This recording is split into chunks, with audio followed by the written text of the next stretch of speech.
걷기나 자전거를 이용해 생활과 일, 상업, 의료, 교육, 엔터테인먼트 등 6가지 필수 기능을 할 수 있는 15분 도시 부산시는 지역 특성에 맞는 15분 도시 생활권을 설정했습니다.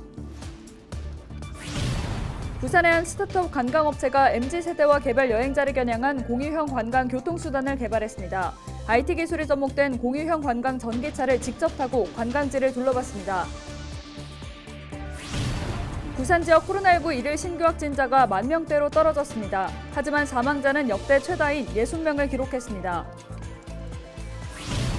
지난 1월 시범 운행 중 전동차의 탈선 원인은 제어장치 오작동인 것으로 잠정결로 내려졌습니다. 교통공사는 관계자에 대해 징계를 내리고 해당 업체에는 배상금 청구 결정을 내렸습니다.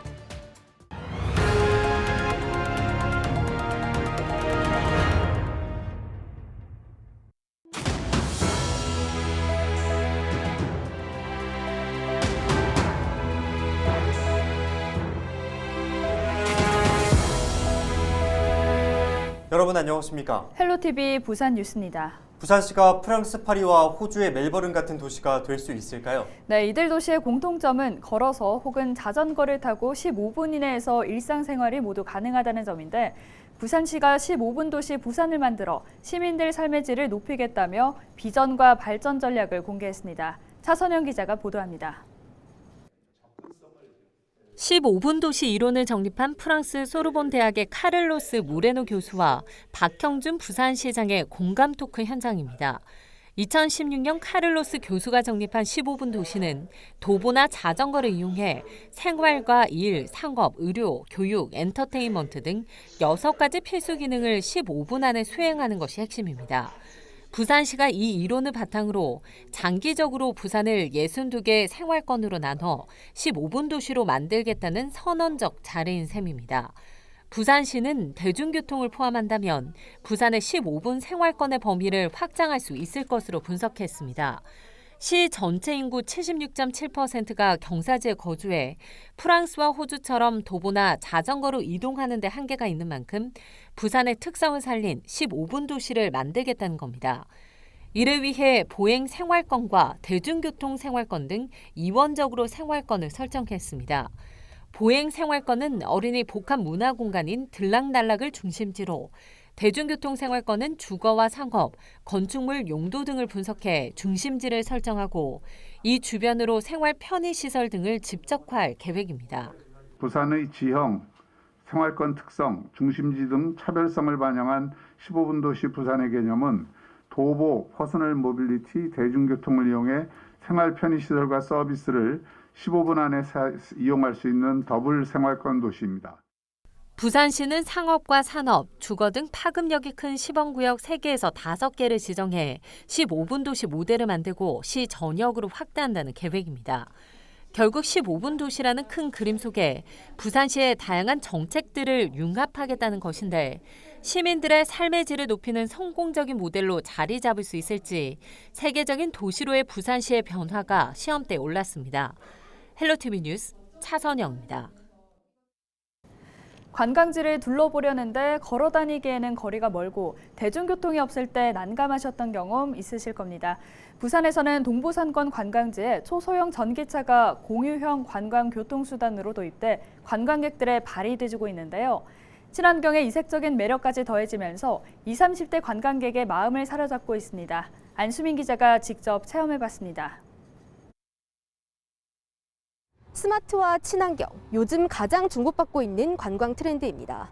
부산의 전국 최초로 이 초소형 전기차가 공유형 관광 교통수단으로 도입되면서 관광지 곳곳을 누비고 있는데요. 오늘 저도 한번 이 전기차를 빌려 타고 동부산권 관광을 즐겨보도록 하겠습니다. 동해선 오시리아역 인근 주차장에 세워져 있는 초소형 전기차들. 부산의 한 스타트업 관광업체가 MZ세대와 개별 여행자들을 겨냥해 전국 최초로 도입한 공유형 관광교통수단입니다. 대여는 쉽게 할 수 있습니다. IT 기술이 접목돼 사람을 만나지 않아도 되는데요. 스마트폰을 활용해 차량을 예약하고 이 차키가 없어도 버튼만 누르면 시동이 걸립니다. 네, 저는 오늘 기장 해안가를 한번 둘러볼 생각인데요. 먼저 해동 용궁사로 가보도록 하겠습니다. 차량은 한 번 충전되면 70km를 이동합니다. 출발할 때 살짝 긴장이 됐지만 어렵지 않게 조작할 수 있었습니다. 상대적으로 대중교통 이용이 불편한 기장 해안가, 오시리아 관광단지에서 해동용궁사까지 버스로 이동하려면 20분가량이 소요됩니다. 오시리아 역에서 출발한 지 약 5분 만에 해동용궁사 주차장에 도착할 수 있었습니다. 절 안으로 들어서자 탁 트인 바다가 펼쳐지네요. 해안 절벽과 함께 화려하면서도 자연과 어우러지는 사찰 풍경. 바라보는 것만으로도 감탄사가 터져 나옵니다. 첫 번째 관광을 끝내고 10km 거리에 있는 죽성성당으로 향했습니다. 가는 길에 부산의 대표적인 먹거리 관광지 연화리에 들렀습니다. 포장마차촌과 신선한 해산물이 방문객들을 반깁니다. 다시 출발해 볼까요? 연화리에서 죽성성당까지 해안도로를 따라 이동하다 차를 잠시 멈춰 세웠는데요. 아름다운 기장 해안가 풍경이 절경을 이룹니다. 마치 한 폭의 그림 같은 죽성성당에서 또 하나 추억을 남깁니다. 공유형 초소형 전기차는 시간 단위로 빌릴 수 있고 비용이 렌트카의 절반 수준이라 걷거나 대중교통을 이용하기 어려울 때 부담 없이 활용할 수 있습니다. 특히 생소한 이동수단으로 이색적인 추억을 남길 수 있어 20, 30대 관광객들에게 호응을 얻고 있습니다. 저희 송정 쪽 해운대 쪽으로 갈 예정. 해안가를 따라서 가는 거잖아요. 그래서 풍경을 보면서 이용해보지 못했던 자동차를 타면서 그런 게 제일 기대됩니다. 현재는 동부산권에서만 운영되고 있지만 앞으로는 원도심과 서부산권, 부산 외의 지역까지 확대될 예정입니다.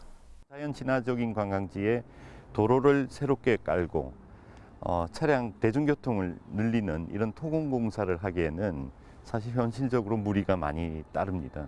그래서 이런 자연 친화적 관광지, 대중교통이 입체적이지 않은 곳에는 공유 모빌리티가 현실적인 대안이 될 수 있고요. 100% 전기로 움직이는 친환경 이동수단이라는 것도 장점입니다. 유럽 등 일부 해외 관광지에서는 이미 초소형 전기차가 관광 교통수단으로 자리 잡고 있습니다. 세계가 탄소 중립화를 선언을 했기 때문에 그런 그 세계적인 어떤 그런 그 정책 기조, 환경 정책 기조의 어떤 그런 흐름이 있는 상황에서 아주 좀 시적절한 그런 컨텐츠라고 생각하기 때문에 탄소 중립화에 성공화된 관광 분야의 성공 모델로 제시를 해주고 함께 공유를 하고 확산하는 것이 중요하다고 생각합니다. 오늘 하루 공유형 관광교통수단을 타고 기장 해안가를 둘러봤습니다. 이 차량 반납과 환승을 할 수 있는 공간이 보다 늘어난다면 편리성도 커질 것이라는 생각이 들었는데요. 오는 4월부터는 이 같은 서비스도 확충된다고 합니다. 최근 부산시가 15분 도시 부산을 만들기 위해 관광지를 비롯해 대학교와 도시철도 등 부산 도심에도 공유형 이동수단을 위한 기반시설을 만들고 관련 사업을 확대하겠다고 밝힌 만큼 앞으로 이를 접할 기회는 더 많아질 것으로 보입니다.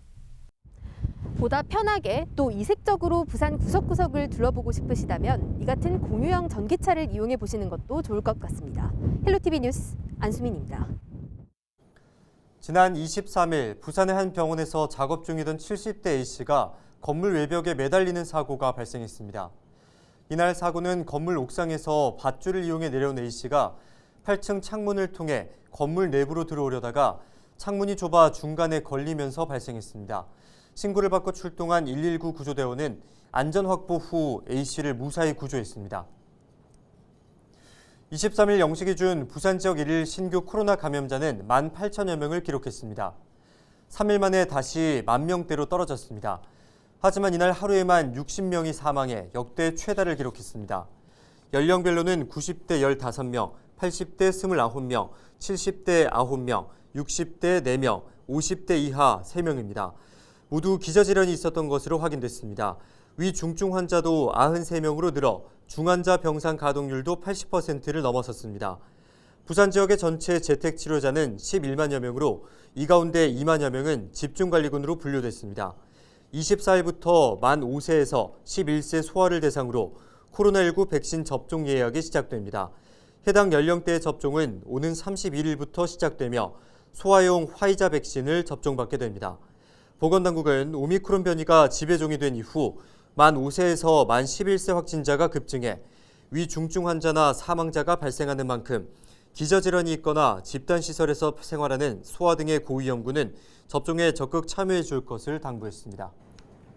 부산교통공사는 지난 1월 부산도시철도 2호선 전동차 시험 운전 중 탈선은 현장 제어장치 내부 부품 오작동이 원인인 것으로 잠정 결론 내렸습니다. 현장 제어장치 내 부품 중 하나인 MOT 보드는 선로 전환 여부 등의 동작을 제어하고 확인하는 장치입니다. 교통공사와 국토교통부, 부품 납품업체 등이 입회한 가운데 사고 상황을 재현한 결과 3번에 1번꼴로 오작동이 발생했습니다. 이에 따라 공사는 신호 분야 총책임자를 문책성 전보 조치하고 관련자 4명에 대해 징계위원회를 열어 징계 수위를 결정할 예정이라고 밝혔습니다. 또 A사에 대해 1억여 원의 배상금을 청구하고 재납품을 요구하기로 결정했습니다. 이제 본격적인 봄을 맞아 주말 봄나들이 계획하시는 분들이 많으실 겁니다. 동해안도 각광받는 관광지였는데요. 이달 초에 발생한 대형 산불 때문에 숙박업소마다 예약 취소가 잇따르고 있다고 합니다. 재난을 당한 곳에 선뜻 놀러가기 어렵다는 심리 때문이라는 분석이 나오는데요. 그런데 산불 피해 지역에서는 오히려 많이 놀러 오기를 바라고 있다고 합니다. 관광객 감소로 지역 경제가 더 침체되지 않을까 하는 우려 때문인데요. 현지에서는 고 이스트라는 이름으로 산불 피해 지역 방문 캠페인을 벌일 예정이라고 합니다. 산불 피해 지역에는 관광지를 중심으로 아직도 참혹했던 흔적들이 남아있는데요. 산불에 대한 경각심을 일깨울 수 있는 기회로 삼으면서 동시에 피해 주민들을 응원하는 의미로 봄나들이를 떠나보시면 어떨까요? 지금까지 데일리 브리핑이었습니다.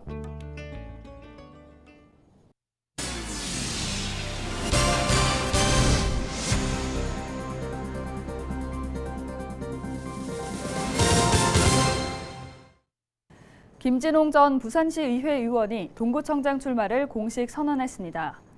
김 전 의원은 오랜 시간 구민들로부터 사랑을 받아왔다며 지역 주민에게 한 발 더 다가서 보답하겠다고 밝혔습니다. 또 동구의 큰 도약을 위해 2030 부산 세계박람회 유치와 북항 재개발 조기 추진 등을 공약으로 발표했습니다. 또 선거법에 저촉되지 않는다면 4년 동안 월급의 30%를 삭감해 소외된 부분에 작은 희망을 드리겠다고 약속했습니다. 추현길 전 부산시설공단 이사장이 24일 기장군수 출마를 공식 선언했습니다.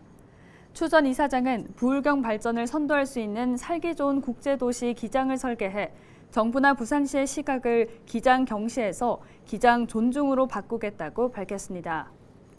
또 희망과 번영의 새로운 기장, 주민 참여 시스템 강화, 스마트 해양도시 건설, 부울경 메가시티 거점 도시로 성장을 공약으로 발표했습니다. 이와 더불어 연안 크루즈선과 위그선 터미널, 해양 레포츠 센터, 지역 수산물 판매센터 건립 등을 약속했습니다. 부전역 고속열차 정책 설치에 동남권 주민 절반 이상이 찬성하는 것으로 조사됐습니다. 부산연구원이 부산구와 울산, 경남 창원 지역 주민 1,300여 명을 대상으로 설문조사를 실시한 결과 응답자의 54.7%는 부전역 설치를 찬성했고 9.6%는 반대했습니다. 찬성 이유로는 접근 시간 절감이 42.2%로 가장 많았고 접근 교통수단의 다양성과 편리성이 22.7% 순이었습니다. 부발련은 부전역의 위상과 기능, 그리고 동남권 중심철도역 조성 전략이 필요하다고 밝혔습니다. 제대욱 부산시의회 의원이 부산시의회 제302회 임시회 제4차 본회의에서 5분 자유 발언을 통해 금사공단을 친환경 산업단지로 구축하자고 부산시에 제안했습니다. 세부적으로는 금사공단 인근 지역에서 운영 중이거나 계획 중인 태양광, 풍력, 소수력, 바이오가스, 수소, 연료전지 등의 발전소에 신재생 에너지를 활용해 공단 내 전력을 모두 충당하자는 것입니다. 제 의원은 이를 통해 공단 기업들의 비용 절감과 공단 내 입주 경쟁력 상승, 신재생에너지 전문기업 유치를 통한 신산업 생태계 조성, 그리고 일자리 창출 효과를 볼 수 있을 것으로 내다봤습니다. 또 공단 환경 개선과 인구 유입으로 낙후를 겪고 있는 공단 배후 주거 지역인 금사 회동동의 도시 재생에도 도움이 될 수 있다고 주장했습니다. 이상으로 뉴스를 마칩니다. 함께해 주신 여러분 고맙습니다.